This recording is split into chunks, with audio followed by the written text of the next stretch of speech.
Assalamualaikum warahmatullahi wabarakatuh. Kali ini kita akan membahas tentang luka. Tentunya sehari-hari Anda sudah sering atau pernah mengalami luka, bukan? Nah, mari kita mengenal lebih dalam tentang apa itu luka, apa saja pembagiannya, fase-fasenya, dan lain sebagainya.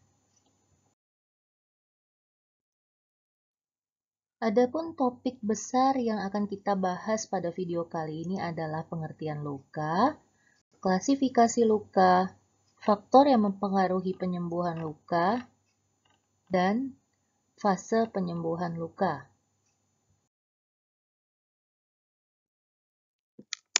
Luka adalah diskontinuitas jaringan akibat suatu trauma atau penyebab lainnya. Adapun klasifikasi luka menurut diskontinuitas jaringannya terbagi dua, yaitu luka tertutup di mana jaringan rusak tidak melampaui tebalnya kulit. Jaringan permukaan kulitnya masih tetap utuh, contohnya pada kasus abrasi atau ekskoriasi, kontusio, bulah, hematom, sprain, dan laserasi organ interna. Sedangkan pada luka terbuka, luka melampaui tebalnya kulit, merusak jaringan permukaan kulit, contohnya pada kasus luka trauma dan laserasi.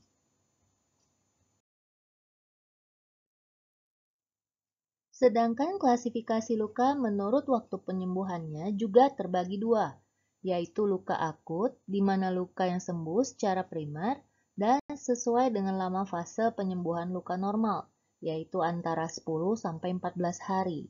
Sedangkan luka kronik, yaitu luka yang sembuhnya memanjang dari fase penyembuhan luka, dan lukanya tidak kunjung sembuh, lebih dari 14 hari. Sedangkan klasifikasi luka ketiga yaitu menurut tingkat kontaminasinya.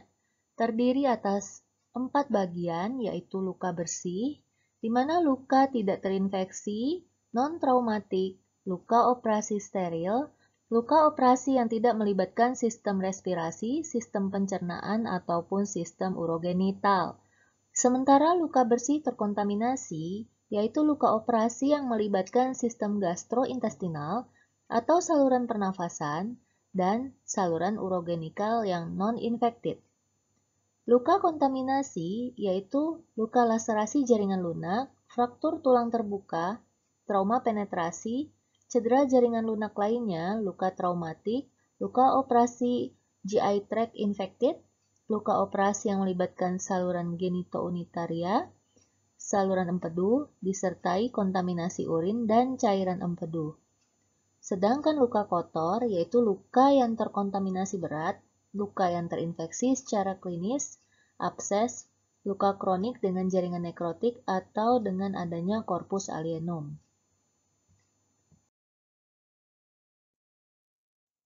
Sedangkan klasifikasi luka yang keempat adalah menurut dasar luka, di mana di sini luka itu terbagi menjadi 6 jenis luka, yaitu luka trauma dengan dasar berwarna merah segar, luka nekrotik dengan dasar berwarna hitam, luka nekrotik yang dengan dasar slough yang berwarna kuning, luka infeksi dengan dasar berwarna kuning kehijauan, luka granulasi dengan dasar berwarna merah, dan luka epitelialisasi dengan dasar berwarna merah muda atau pink dan permukaannya kering.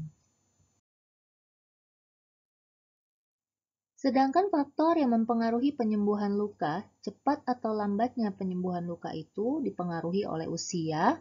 Semakin tua usia, maka kemampuan tubuh memperbaiki sel yang rusak akan menurun. Sehingga jika terjadi luka, maka penyembuhannya juga akan melambat. Kemudian dari kondisi gizi, di mana orang yang gizinya kurang juga bisa memperlambat penyembuhan lukanya. Karena kurangnya nutrisi yang digunakan untuk memperbaiki jaringan pada luka. Sedangkan kondisi infeksi juga bisa memperlambat penyembuhan luka dan membuat luka akut berpotensi jadi luka kronik jika tidak ditangani secara adekuat. Kemudian hematom yang luas juga bisa memperlambat penyembuhan luka. Hipovolemi juga bisa menyebabkan iskemi jaringan karena kekurangan oksigen, sehingga kemampuan regenerasi sel menurun dan memperlambat penyembuhan luka. Adanya korpus alenum juga akan memicu reaksi radang berlebihan dan memperpanjang fase inflamasi, sehingga dapat memperlambat penyembuhan luka. Adanya penyakit penyerta, diabetes mellitus, atau perokok berat juga bisa menyebabkan penyembuhan luka yang terganggu. Sedangkan obat-obatan yang dikonsumsi, dalam hal ini penggunaan antikoagulan dan steroid juga bisa memperlambat penyembuhan luka. Adapun faktor yang bisa mempengaruhi proses penyembuhan luka itu terbagi atas faktor lokal dan faktor sistemik, di mana faktor lokal itu adalah faktor-faktor seperti jenis luka, ukuran luka, dan lokasi luka, kemudian faktor dari suplai pembuluh darah, infeksi, pergerakan, radiasi atau X-ray atau radioterapi, maupun sinar ultraviolet. Kenapa lokasi bisa mempengaruhi cepat atau tidaknya penyembuhan luka?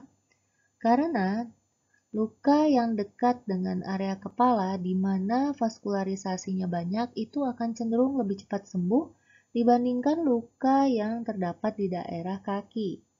Nah, kemudian secara sistemik itu bisa dipengaruhi oleh kondisi sirkulasi seperti adanya penyakit-penyakit penyerta atau penyakit sirkulasi seperti jantung dan hipertensi, kemudian infeksi sistemik, ya, kemudian adanya perubahan metabolik seperti penyakit metabolik, diabetes mellitus, dan sebagainya, adanya malnutrisi seperti status gizi, kekurangan status gizinya status kurang, dan kemudian adanya gangguan hormon dan adanya penyakit imunosupresi.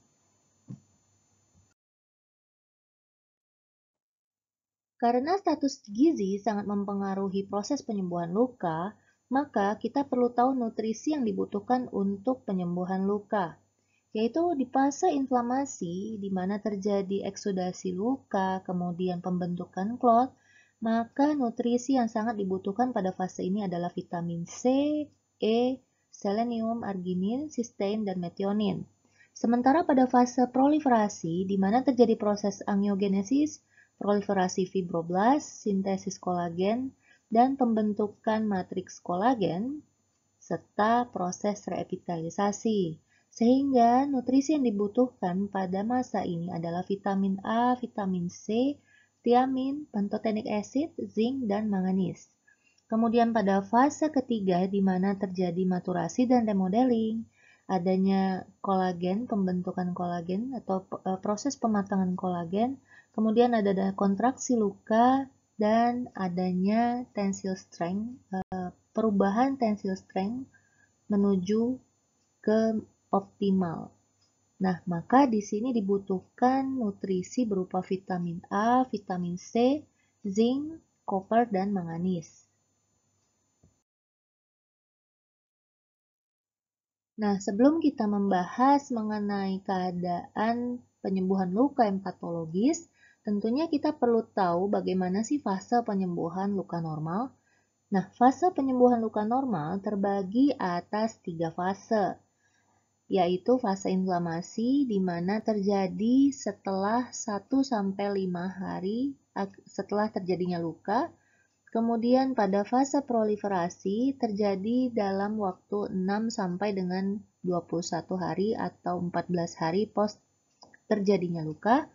Dan fase remodeling biasanya terjadi setelah fase proliferasi sampai 6 bulan, bahkan agar sembuh sempurna itu bisa sampai 1 tahun.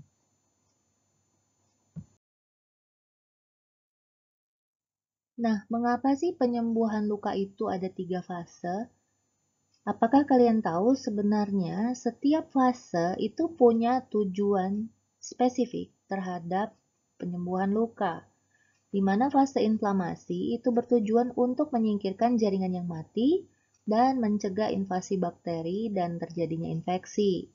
Sedangkan fase proliferasi itu bertujuan untuk membentuk keseimbangan skar dan regenerasi jaringan yang rusak. Sementara di fase remodeling itu bertujuan untuk meningkatkan kekuatan dan integritas luka.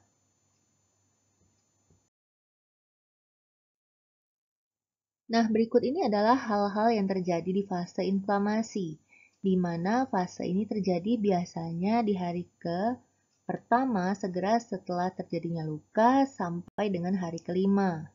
Biasanya akan muncul sel-sel inflamasi, dalam hal ini yang mempunyai peran penting adalah sel makrofag.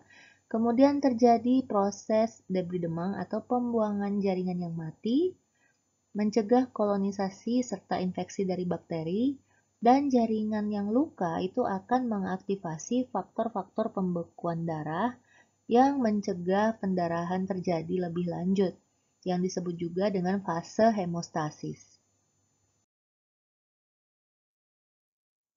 Kemudian pada fase proliferasi itu terjadi setelah fase inflamasi, lebih tepatnya setelah hari kelima hingga 14 atau sampai 21 hari sejak terjadinya luka. Terbentuknya jaringan granulasi di mana terjadi kumpulan fibroblast, makrofag, dan sel endotel membentuk matriks ekstraseluler dan pembuluh darah baru. Proses dari granulasi akan berlanjut hingga seluruh celah luka penuh dengan jaringan granulasi. Nah, setelah kavitas luka terisi oleh matriks ekstraseluler yang terbentuk dari jaringan fibroblast dan kolagen, maka selanjutnya akan terjadi fase remodeling. Ini adalah merupakan fase terlama dari seluruh fase penyembuhan luka. Dimulai dari hari ke-14 atau 21, bisa terjadi hingga 1 tahun lamanya agar luka sembuh dengan sempurna. Terjadi regresi dari pembuluh darah dan jaringan granulasi dengan ciri karakteristik adanya kontraksi dari luka. Jadi jaringan lukanya akan memendek dan akan terjadi remodeling dari kolagen. Kontraksi disebabkan karena adanya myofibroblas, yaitu fibroblast dengan aktin myofilament. Nah, saat 3 minggu dari fase remodeling, kulit yang sembuh akan mempunyai 20% kekuatan dari kulit normal.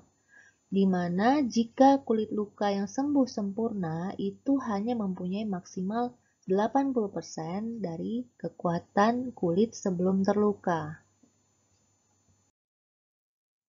Nah, demikianlah kuliah luka tahap pertama ini di mana kita telah membahas tentang apa itu luka, apa saja pembagiannya, kemudian apa saja fase-fase penyembuhan luka.